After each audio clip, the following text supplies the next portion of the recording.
Talina Henderson was divorcing her husband and sought a protective order against him. Court records show, though, it was on hold. Lee Searcy looks into why, and tonight's LEX 18 investigates.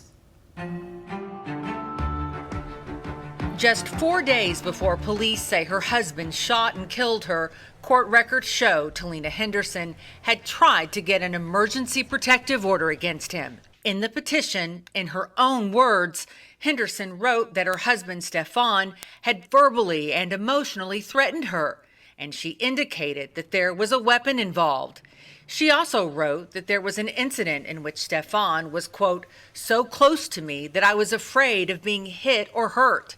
And she went on to write that she called police, and police recommended she file for an EPO. According to this petition, Henderson tried to do just that the Sunday before she was killed, but she never got an EPO. Instead, court records show the judge set a hearing for November 30th. So why the delay? The reason given in a court action signed by Judge Tracy Brislin was that there was, quote, no imminent threat. We reached out to Judge Brislin for comment. An assistant told us the judge had no comment.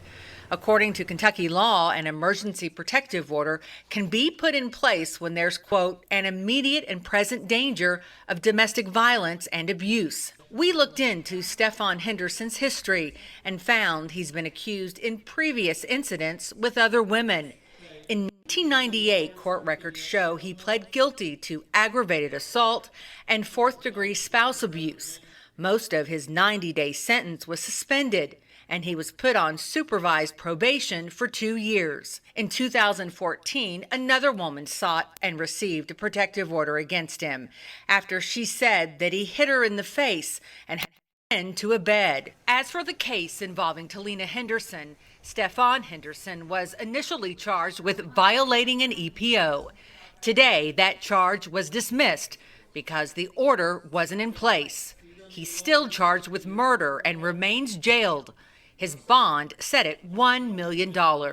In Lexington, Lee Searcy, LEX 18 News.